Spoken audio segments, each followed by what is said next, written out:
Dr. Cathy Leaney lectures in drama studies in UCD and is the director of the MA in Directing for Theatre. She's published on directing, on Irish theatre, both contemporary and in the 20th century, and on gender and performance. Irish Women Playwrights 1900 to 1939 was published in 2010, and she's currently working on a book on directing in Irish theatre and performance. Would you please welcome Dr. Cathy Leaney?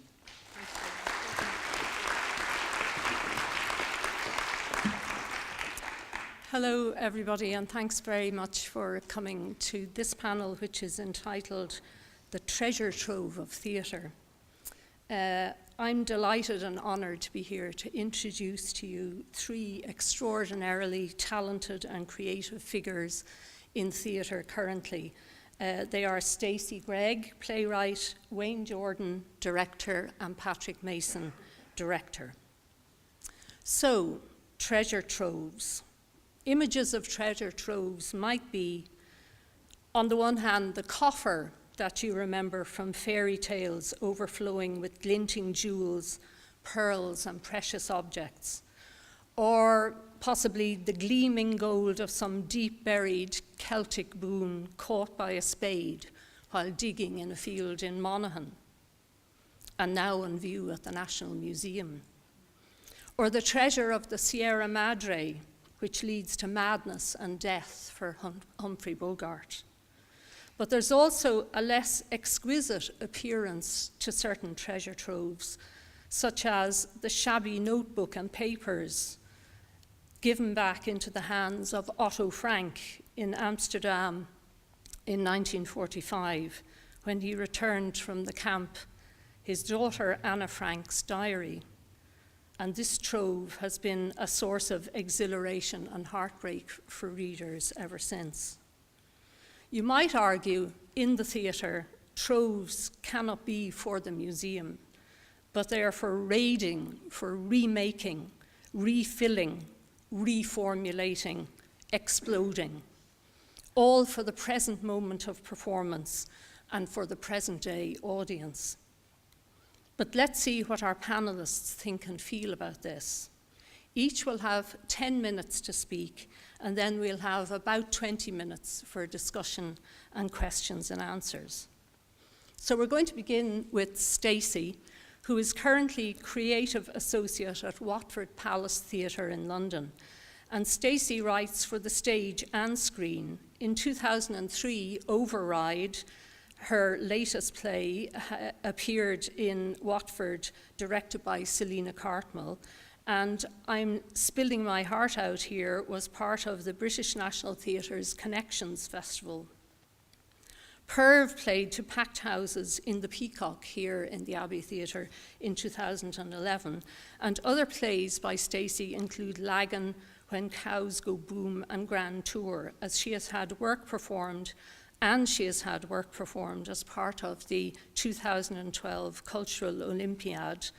And Spoof and Die was broadcast on Channel 4 recently. So Stacey's speciality, so far as I'm aware, in her more recent plays, she writes about very current issues of how we live nowadays, of our relationship with technology, of how technology impacts upon our lives, and about how scientific innovation impacts upon the emotional, social, and economic ways in which we live and relate to other people. I'm going to introduce all three people to begin with, so I'll move on now to Wayne Jordan. Wayne is a freelance director and associate resident director at the Lear School, and he was associate director here at the Abbey Theatre from 2010 to 2012. Most recently, the Threepenny Opera by Brecht and Weil at the Gate has been his great success and was nominated for Best Production by the Irish Times panel for 2013. His production of Ibsen's An Enemy of the People was also hugely acclaimed at the Gate Theatre, and he's dipped into the trove of theatre in acclaimed productions of Tom Kilroy's Christ Deliver Us, Marina Carr's 16 Possible Glimpses, and Sean O'Casey's Plough in the Stars. And he's going to be speaking today primarily about Plough and the Stars, all at the Abbey Theatre. Wayne is artistic director of Randolph St. Theatre Company and founder of the company, and he's part of the Project Catalyst, a project art centre. Finally, Patrick Mason has been artistic director in this theatre over 2 terms, and his productions have been seen all over Ireland and around the world. His record of creative work is pretty much unrivaled in Irish theatre. A list of his production reads as an account of the major writing achievements in theatrical culture nationally: Wilde, Sheridan, Shaw, Synge, O'Casey, but also Friel, Kilroy, Murphy, Barry, Carr, McGuinness, and the late Seamus Heaney. Most recently, his Dublin Theatre Festival production of Frank McGuinness's The Hanging Gardens came to stunning life here on this stage. Patrick has received many awards, including 2 honorary doctorates, and he's adjunct professor in drama at UCD. And I just want to remark about the notion of the power of memory and the power of space, particularly to contain memory, and how we're all occupying at this moment an extraordinarily complex and powerful space of memory, and hopefully space of making future memories. And so on that note, I'll ask Stacey to begin. Thanks very much.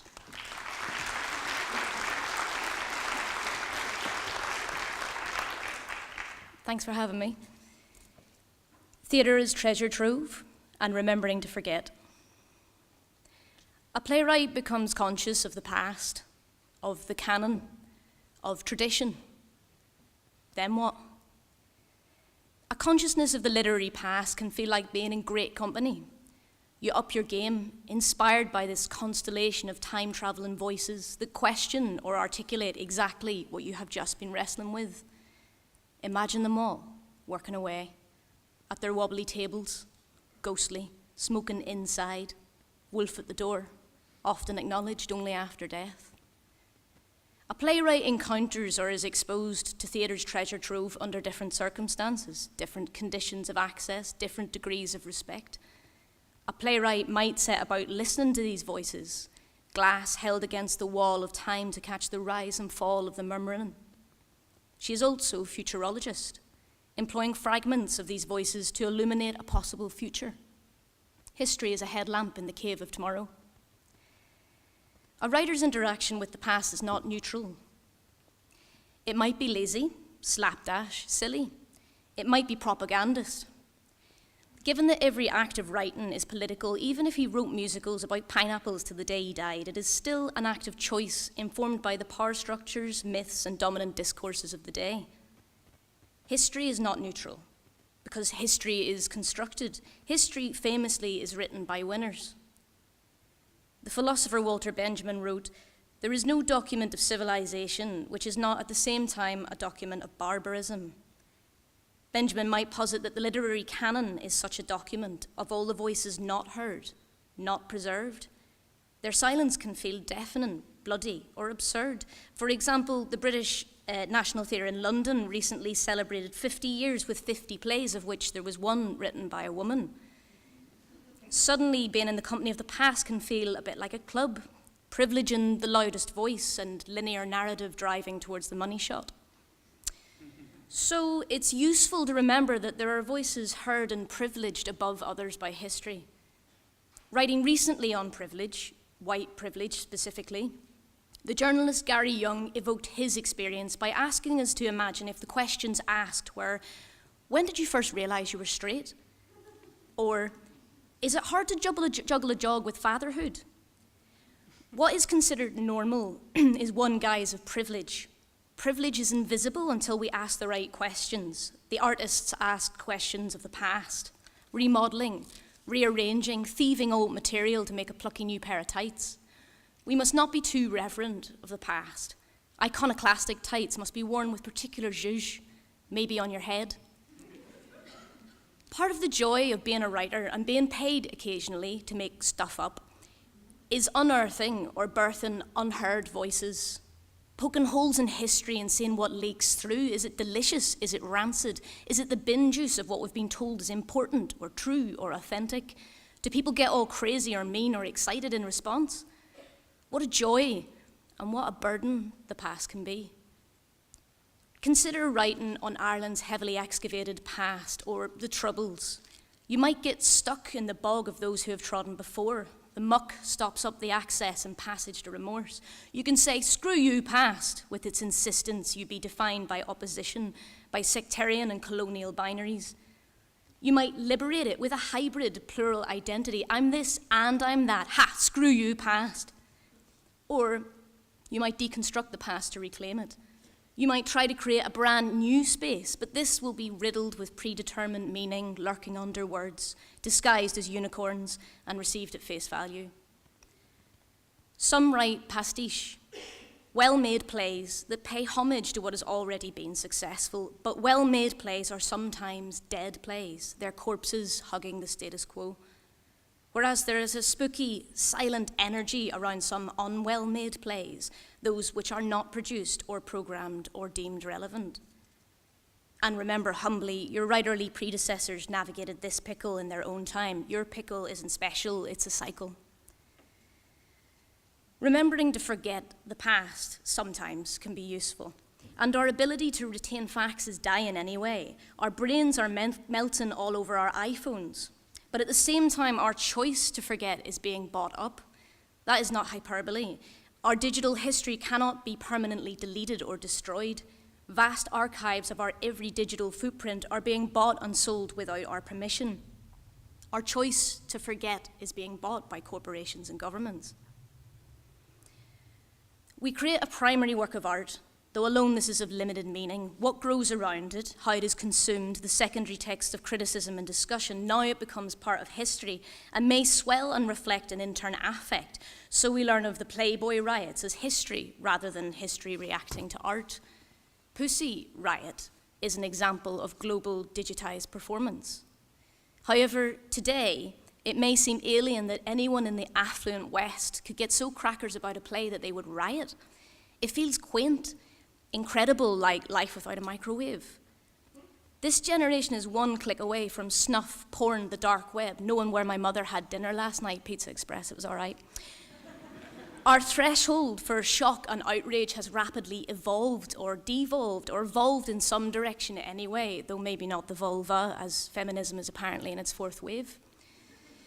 So history, including theatre history, is rich and malleable but not certain. And in the absence of historical certainty, myth, romance, and legend become vital.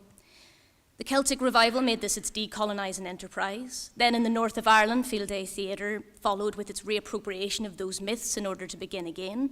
And now here, in the void left by the Celtic Tiger, the institution of the Catholic Church and a post-conflict peace process that cannot transcend the binarism built into its own DNA, we again require new stories. Who are you going to call? It is the artists who use imagination to treat aphasia and change. And we learn and steal by past example from the treasure trove how this might be done again and again and again. 2013 saw the anniversary of the death of JFK, C.S. Lewis, and less commemorated Aldous Huxley. In a 1958 interview, Huxley predicted the impending crises of today: overpopulation, global hierarchy, the use of technology to manipulate mass society, the commoditization of politicians. Technology is transforming how we perceive and conceive.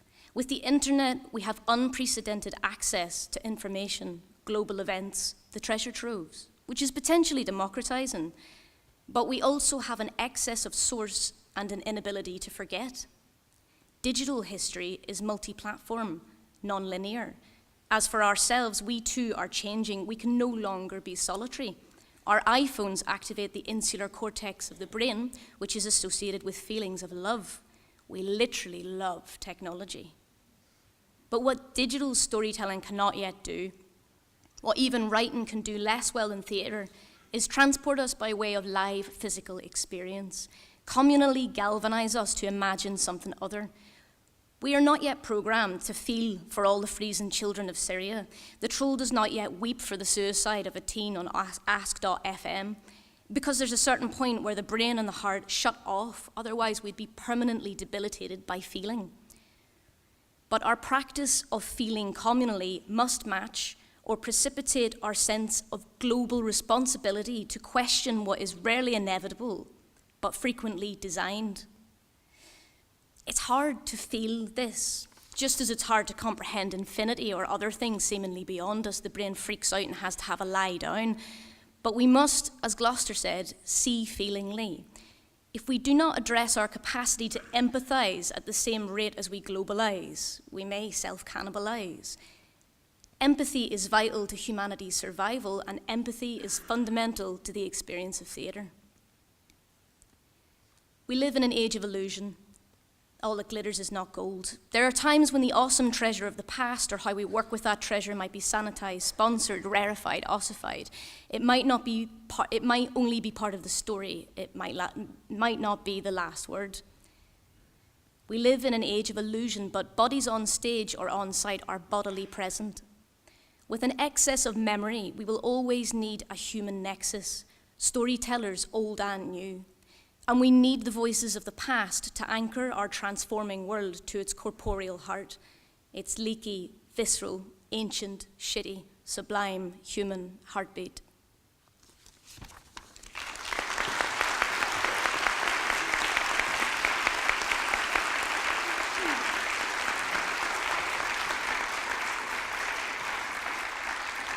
Thank you so much, Tracy. And now Wayne will talk about the Trove of the Plough and the Stars. Hi. I was invited. I probably could have talked about anything, but I felt like I was invited to talk about the Plough and the Stars, and I'm very happy to do that. I directed the Plough and the Stars on this stage in 2010, and again up the road in the Belvedere Theatre for the Abbey, but in the Belvedere Theatre, and on a tour in the UK and around the country. When I returned to rework my production in 2012, I wrote in the programme the following. This is a play that has haunted the Irish canon for nearly a century, and we turn to it now at a moment of great change as Ireland finds itself again at the end of one story, but also at the inevitable beginning of another. I've had a complicated personal relationship with the Plough and the Stars, and particularly with my production of the Plough and the Stars, since I first directed it. It was the first play that was offered to me that I took on. What I mean by that is that in the case of every other play or theatre piece that I had directed previously, the impetus to create the work or to interpret a particular script had come from me, or I had pursued that project. I was extraordinarily excited and honoured when Fiach McNeill, the artistic director of the Abbey, asked me to take it on. I knew it well, and I loved it for its language, its characters, its humanity, and particularly for its women. But it meant putting myself at the coalface of the national canon and on the national stage. And even that sentence is exhausting. This was something I had studiously avoided throughout my work in the theatre. Ireland as a subject, the actual organisation of the society I actually live in. Whilst my work to that point had been always with other Irish or Dublin-based artists created from our own particular and local viewpoints, we were working as citizens of the world, of the Western world at least, or of the just world still to come. Soldiers of poetry for whom the forms of theatre and drama were political, activated enough to fulfil our requirement, or to accommodate us in hiding away from the world, probably both. Directing Plough meant taking the more banal realities of where I was, where I came from, and where we were going out of my peripheral vision and placing it front and centre. I was petrified of the historical and political action in the play, as I have always felt alienated from the myths and heritage of the Irish story, as a young boy whose behaviours were not considered normal for his gender, to the degree that even to his 4- and 5-year-old eye, they notably struck fear and then anger or disdain on the faces of the adults around him. I had never seen much of a place for myself in the story that had led to the anxious society that I found myself in. I remember distinctly staring in my bathroom mirror at a very young age, challenging the overlords in a fairer world that I imagined to be on the other side, to come and take me away from this topsy-turvy, unjust, backward version of life that I found myself in. The invitation that I received from the Abbey was one that meant that whatever else I would be doing as an artist on the project, I would have to deal with being Irish and what my responsibilities are as an Irish artist, and that cost something, and it still does. It's impossible to separate out my work on The Plough and the Stars from the play I directed just months before, Thomas Kilroy's brilliant and devastating Christ Deliver Us. Christ Deliver Us was a new version of Frank Wedekind's Spring Awakening, set in 50s Ireland, a play about the oppression and repression of sexuality and ideas in the relatively new republic. As the rest of Europe emerged from the Second World War, a measly-minded, brutal and fearful Catholic-coloured order had tightened its suffocating grip during the Irish emergency. It was a job I actively pursued. Sexuality and ignorance in Irish life was something I felt confident to work with and resourced to be creative around.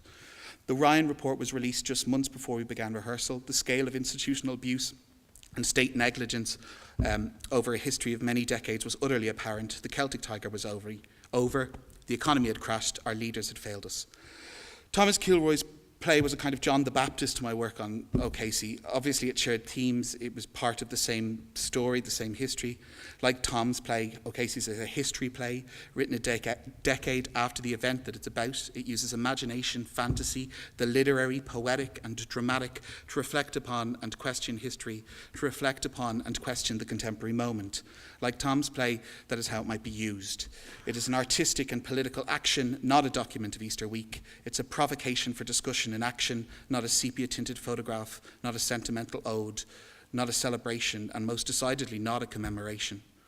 Once I got through the history I felt I didn't know, excised the voices I felt controlled or overstated it, I of course realised that The Plough and the Stars, through Christ Deliver Us, through The Plough and the Stars and through Christ Deliver Us, that many of us felt alienated from the official story of Ireland. Indeed, Sean O'Casey did. That, in fact, was what the play The Plough and the Stars was about, what it's still about. The problem is it can be very difficult to get people to listen to that. I'd like to quote from Angels in America by Tony Kushner. Walter Benjamin, who Stacey quoted earlier, was a big influence on my production of The Plough and the Stars and my approach to it. And I came across him through Tony Kushner's Angels in America. In Angels in America, Harper asks, in your experience of the world, how do people change? And a Mormon mother responds to her. God splits the skin with a jagged thumbnail from throat to belly and then plunges a huge, filthy hand in. He grabs hold of your bloody tubes and they slip to evade his grasp, but he squeezes hard. He insists, he pulls and pulls till all your innards are yanked out and the pain. We can't even talk about that. And then he stuffs them back, dirty, tangled and torn. It's up to you to do the stitching, Harper. And then you get up and walk around, Mormon mother, just mangled guts pretending. That's how people change. The Plough and the Stars is a play about crisis, change and self-invention. It tells the story of an end and a beginning. A group of Irishmen and women looked at the world around them and imagined a different Ireland. In 1916 they went out about bringing that idea into existence. 10 years later, Sean O'Casey brilliantly and angrily tore at the mythologising of Irish heroism and romantic nationalism. He wrote of the decimation of female agency and the neglect of the urban working class and the public life in the emerging Irish state. The brutal heritage of violence, religion and ideology over community, civic values and material need are thrown into relief at the central moment of our national narrative, paving the way for a century of misogyny, sexual fear and ignorance in public policy and domestic life. O'Casey shifts the spotlight from the GPO and the podium and into the living room of the pubs and side streets of tenement Dublin. The struggling natives of a city already broken on the back of imperialism and the effects of the Great War all imagine various radically different Irelands for themselves: unionist, communist, nationalist, Catholic. Their desperate need to create dignity and wrestle a story for themselves results in crackling and virtuosic displays of language, scavenged from the Bible, the law, the streets, the pub, the music hall, the meeting hall. Language turned in on itself or upside down and inside out, lengthened, somersaulted, bent, torn and reshaped. My Plough and the Stars occurred in a broken music hall, ringing with the shards of languages of politics and religion that hung heavy in the air of 1916 Dublin. The broken teeth of its scaffolding were evoking images of the burnt-out GPO, a precarious and dangerous Dublin, and also the contemporary unfinished building site. Flags and bunting fell from the flies. The real material necessities of tenement living collided with the pomp and circumstance of big ideas. It lamented the triumph of a vain and romantic nationalism over the socialist agenda represented by the flag of the Plough and the Stars, the shutting down of possibility, an end and a terrible beginning. We were about We were about to have another chance, though, a new beginning. The idea of a second republic was being bandied about, an idea so extraordinary you could get drunk on it. I was inspired by the broken-bodied and fractured female forms in the photographs of Francesca Woodman. They made me think of Nora, decimated for her aspirations, for her wanting of something for herself, a life. By the work of Dermot Ferreter on social history, by James Moran's brilliant book on the staging of the Rising, and by Walter Benjamin's Angel of History. Directing the Plough and the Stars was a baptism of fire. From the off, I was inundated with advice and warnings. My mother says, you better not fuck this up. This person's mother, of course, had given a major interpretation of the role in the play. You better get the songs right. You better get the accents right.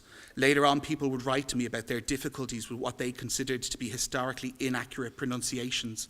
My father was from the tenements, and that's not how he spoke. Could you please restore the original pronunciation? Actors stood on the rehearsal floor in sheer terror of those who had come before them. People felt they owned it. People felt they had no right to it.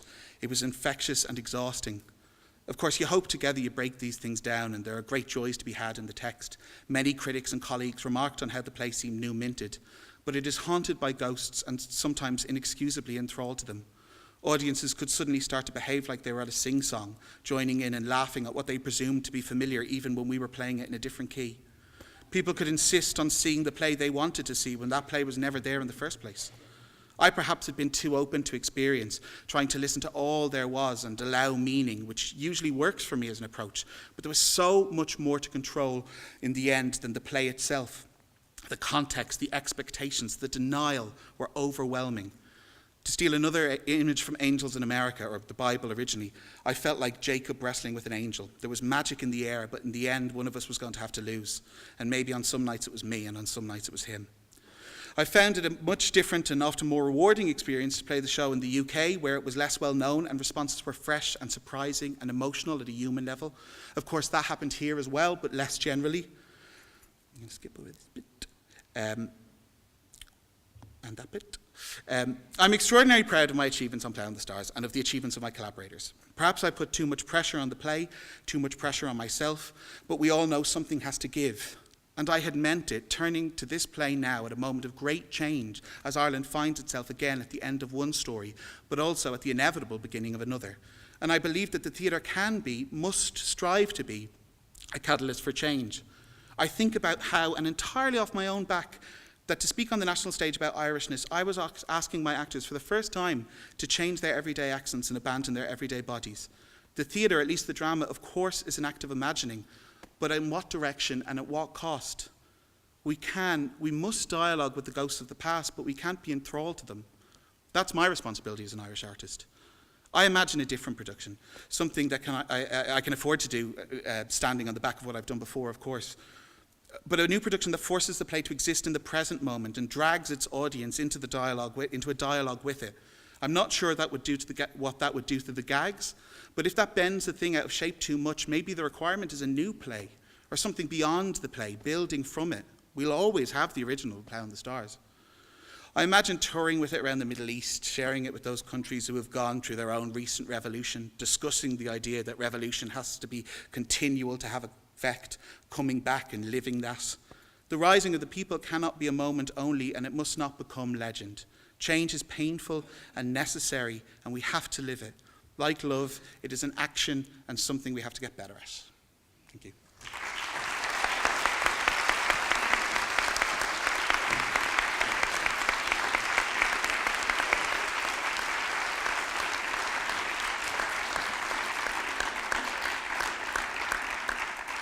Thank you very much, Wayne. Patrick is now going to talk about the Trove, that is the Abbey. Thanks, Patrick.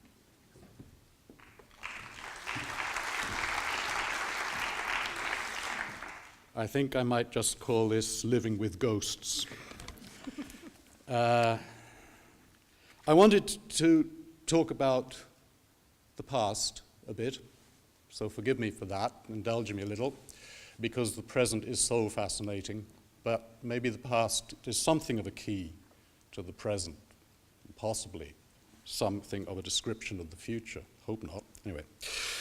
And I want to talk about the Abbey, and I want to talk about the Abbey as a place of memory not just a personal memory, but I suppose something of a national memory, or at least that's the aspiration. And as we all know, the gap between aspiration and what is actually achieved is always disappointing, but the aspiration does remain. I first joined this theatre nearly 43 years ago, and I'm aware as I speak to you now from this stage that there are many, many ghosts crowding around. And one of the things I'm proudest of doing in my time as artistic director of the theatre in the 90s was to start the National Theatre Archive. Memory, or what used to be called memoria, is the very place of imagination. In the Greek world, Mnemosyne, the Muse of Memory, was the eldest of the muses. She was the big sister. She both fostered, nurtured, and enabled the other muses of dance, song, drama, so on. Mnemosyne, memoria. Memory is a bigger place than simply a data cloud. It's not just about information. It's about insight, experience. It's about the knowledge, hard-won, hard-gained, experiential knowledge, the achievements of one generation passed on to another generation, not to overburden them, not to destroy them, but like a big sister, to foster, to nurture, to encourage.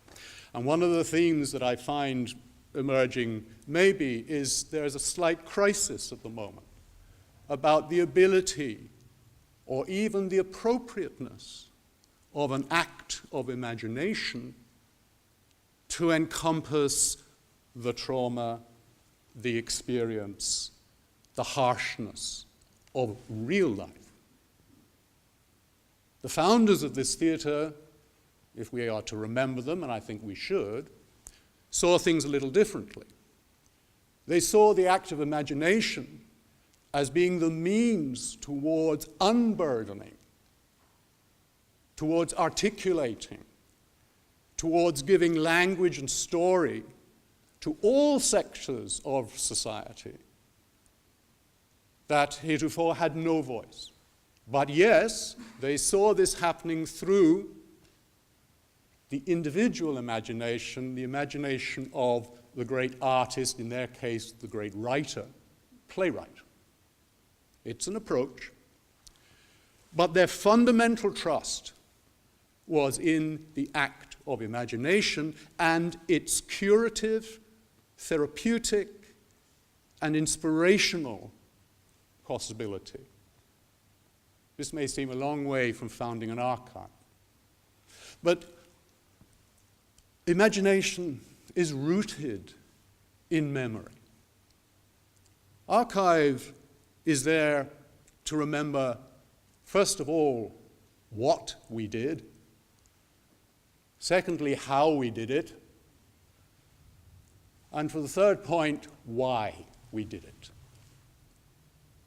Archive is as much a record of disaster and failure as it is of triumph. It is arguable that if this theatre had not been established, there would be no Plough and the Stars. If that openness towards unsolicited scripts, which was here from day one, that any citizen of the state that didn't even exist at that point could submit a script to be read for the theatre. And that little exercise book that came through in 1924 with Juno and the Paycock inside, and as they say, the rest is history. But they had to wait from 1906 and J.M. Singh till the 20s for Casey. So maybe theatre is also a waiting game. But because this theatre was here, and because there was a company of actors who had been established, there was the means for that story to be enacted. We heard from the president about how patrician Yeats could be, and he seems to have had a complete blind spot about the 1418 war. I mean, the whole shenanigans over the silver tassie and all of that. He just didn't seem to get it at all. But, you know, we all have blind spots, but that was quite a major one. But anyway, one of his great sound bites in founding the theatre is that he wished to bring to the stage the deeper thoughts and emotions of Ireland. Now, we're suspicious of this. How can any one person bring anywhere the deeper thoughts and emotions of Ireland? And indeed, when Frank O'Connor told Yeats about Dev's remark about, you know, when I want to know what to do, I look with Ireland, I look into my heart, you know, and Yeats said, where else would he look? We are suspicious, for good reason, of this kind of patrician, top-down approach. But yet, the aspiration remains. We record what we do, we record how we do it. Because there's a whole aspect to theatre making which is about technique, experience, not to be handed on in a stultifying and dead way, as Wayne was alluding to, the baggage that some of these plays actually carry, not to form some sort of oppressive, rigorous, hegemonic tradition. There used to be a lot of debate in the 70s and 80s about the Abbey tradition, and it caused an awful lot of trouble. Not to do that, but really to stop us having to invent the wheel every time we come to put something on the stage. You do learn certain craft in theatre making.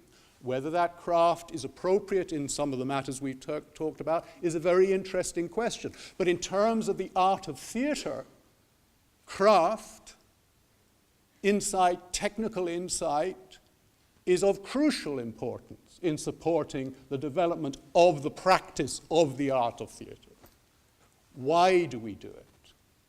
The most contentious and the most necessary of all aspects of archive, the interpretation, the narrative that we're going to construct, be it the narrative of the winner, the narrative of whatever ideologue or ideology or theology is available.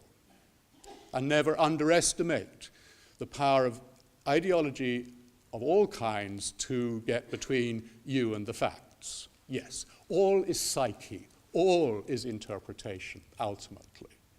That's our problem. That's the human condition, the bind we live in. It's our awareness of that and our critical response to it which is so crucial, as Wayne was saying about his work and Stacey about hers. It's the critical position we take to the why. And that seems to me to supply an extraordinary history of this theatre. One point of issue I'd have with Mannix is he kept describing it as the state theatre.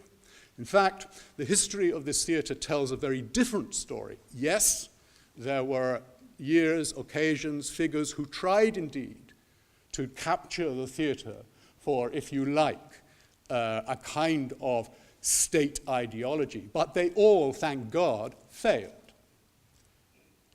And if there's one great person who we should remember on this stage and on this day, it's Augusta Lady Gregory, who, when faced with a veto by the then government of the Plough and the Stars,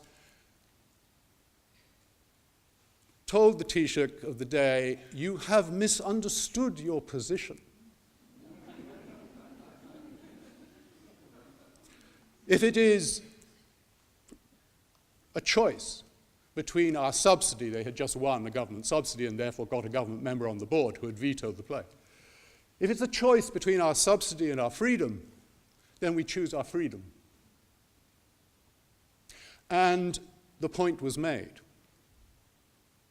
And that is in the history of this theatre, that is in the DNA of this theatre, and still is. to this day. So archive, memory, the story of theatre making, the appropriateness of theatre. How do we answer this call? And every generation has answered it differently, and the challenge is for us to answer it differently again. How do we bring the life, the thoughts, the deeper emotions of this community, of these communities? How do we articulate them? How do we approach trauma? How do we undo? How do we articulate? No easy answers. But I'll tell you one, I suppose, story that helps maybe throw some light on this. And that is the genesis of a play called Observe the Sons of Ulster Marching Towards the Somme.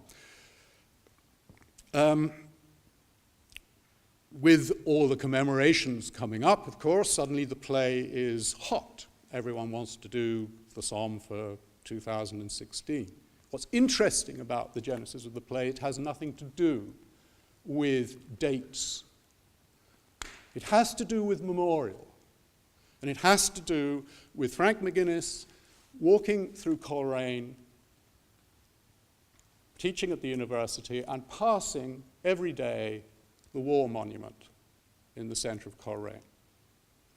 This would be in the early 80s. And Frank stopping longer and longer each day to read the names and thinking about the absence of such a memorial in the Republic.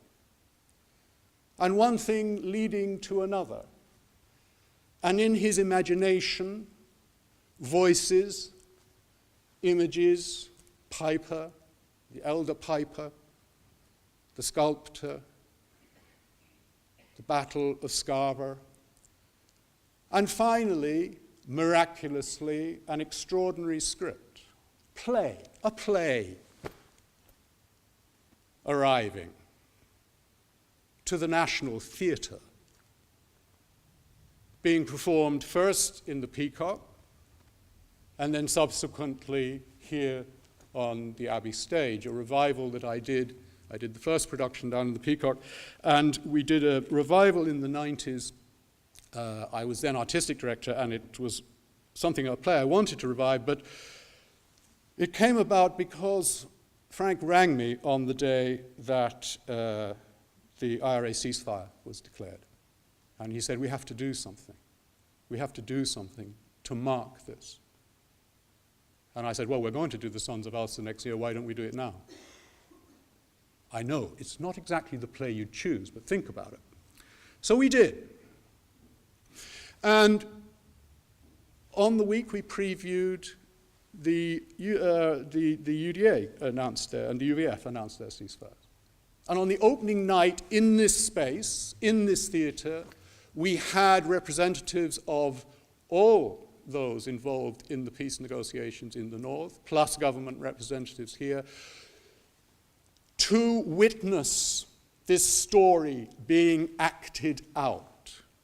And if you ask me for a definition of what a national theatre is and can do and should do, I will give you the story of that night and that play. Now, you may argue that it was not appropriate for an individual writer to take on those lives, articulate those lives, as indeed one of the last surviving veterans of the Somme, when we took the play up to the Opera House in Belfast, said, coming out of the thing, he was interviewed, and he said, there were no fruits at the Somme. The act of imagination is never documentary. It seeks to go beyond the documentary, but by revealing maybe an imagined situation, hopefully gaining insight into the essential humanities involved in the situation, in the real situation. There's a story, and I've got one further comment, because I am troubled by this thing about imagination versus reality, trauma, and how we deal with aestheticizing of trauma and the dangers, which are real. And there's a wonderful line by Emily Dickinson where she says, tell the truth, but tell it slant. there's some quirk in the way we respond, the way we perceive. There's also some innate, I was going to say courtesy, but maybe it's a respect, a healthy respect for the trauma of reality that says that maybe the artists or the artistic take cannot be direct. Maybe it has to be slant. Thanks.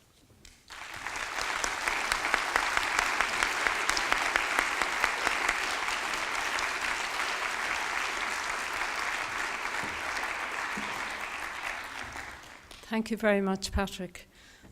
We've had an extraordinary variety of different approaches to the theme of this panel. I think extraordinarily complementary of one another in terms of giving us so many different ways to think about this idea of the past as a treasure trove, as a trap, as something that needs to be forgotten or recovered or dealt with in some way or other.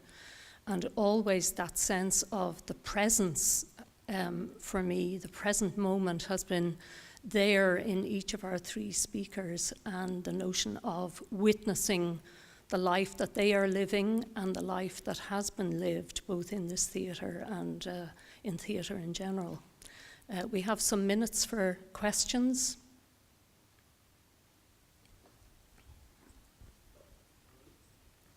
Yes? Well, hello. I was just going to say, I'm trying desperately not to remember Thatcher's days. I'm trying desperately not to remember when we used to have something called the short, sharp shock, where the miscreants of our society were square bashed. And I always thought, they're kind of building a little army here. And then a few years later, there was they tried to implement a scheme whereby victims would have to spend time with the aggressors. And again, I kind of thought, well, isn't that forcing the victim to relive the trauma, to have that intimidating bully accompany them 8 hours a day? And I think this is the danger with memory, with trauma, is that if you're going to attempt to create a theatre which deals with trauma, then you really have to be careful that you're not going to create a situation whereby the victim is being accompanied by the intimidator. And if you're going to do it, you have to do this in a responsible way. You have to, one of the speakers in the last event mentioned that she was worried about what happens to the audience. Are you creating that theatrical event in order to create visceral theatre, which risks that person who's been waiting all week to go to the theatre, leaving the theatre in a traumatized state and not being able to function? Do you not have to build into the process of your writing and your performance the very fact that you have to allow your audience to leave the theatre in a healed state? Because otherwise, you might as well just have some transcendental meditation. Thank you very much. Thanks. Would any of our speakers like to comment on that?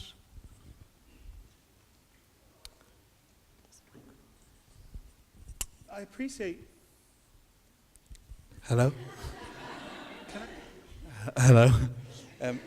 I appreciate the kind of holistic nature of your approach to the thing, and potentially, maybe I agree, not necessarily talking for myself, but I think that not all people who set out to make art on stages are looking to, I think some people are looking to disrupt, and to disrupt the order of the order of things, and potentially to make attacks on things that exist in the world. I mean, the whole victim aggressor thing is kind of complicated because that people have different outlooks on who's the victim and who's the aggressor from various standpoints. So I don't know. I just don't know if art is making everybody is about making everybody feel okay. Although, because it is dangerous art, it should be.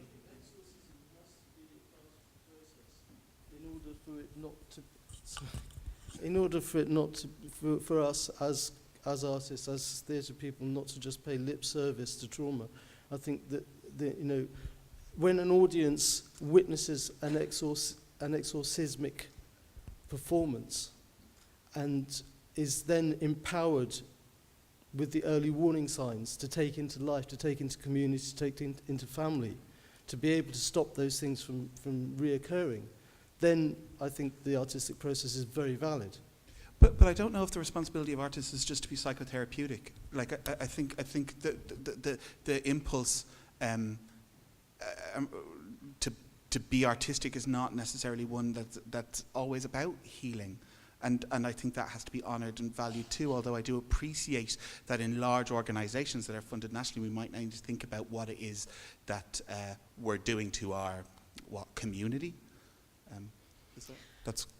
I'm terribly sorry, but I'm afraid we've run out of time. So we're going to have to carry our wounds out into the foyer, I think, without being altogether healed, perhaps. But I'd like to on your behalf, to thank our three speakers for a really fascinating session. Thank you.